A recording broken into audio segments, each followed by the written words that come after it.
সকলকে জানাই শুভ বিপত্তারিণী পুজো। তো আমি সকাল সকাল উঠে বাড়ির কাজকর্ম সেরে চান টান করে শাড়ি টাড়ি পরে একদম রেডি হয়ে গেছিলাম।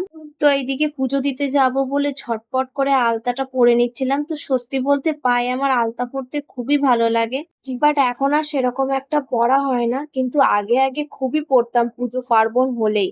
তাই আজকে অনেক দিন পর একটু আলতা পরলাম, আর বাড়ির সবাই বলছিল যে একটুখানি পায়ে আলতা পর, না হলে ভালো লাগবে না, পুজো দিতে যাচ্ছিস যখন। তাই একটু পরে ফেললাম ওদের কথা শুনে। দেখতে দেখতে চলে এসেছি মন্দিরে। তো সেরকম একটা মন্দিরে ভিড় ছিল না।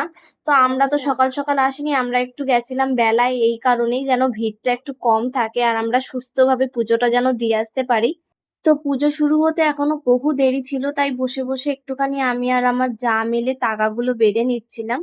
কেন কি একটাও তাগা বাঁধা হয়নি, তাই সময় ছিল বলে হাতে, তাই এখানে তাগা বেঁধে নিয়েছি। বেঁধে নিয়ে তারপরে এখানে আমি পুজোয় বসে পড়েছিলাম। তো দেখতে দেখতে পুজো শেষ হয়ে গেছে। তো আমি মাকে একটুখানি প্রণাম করতে ঢুকেছিলাম, আর আমার সাথে সাথে আমার পাশে আমার ছেলেও স্কুল থেকে এসে মাকে প্রণাম করতে ঢুকেছে। তো এখানে আস্তে আস্তে প্রচুর ভিড় শুরু হয়ে গেছে। তো সত্যি বলতে আমরা একদম সঠিক সময়ে গিয়ে সুস্থভাবে মাকে পুজোটা দিয়েছি। তারপর মাকে প্রণাম করে মার হাতে বিপত্তারিণীর টাকাটা বেঁধে সুস্থভাবে আজকের পুজোটা আমাদের শেষ হয়েছে।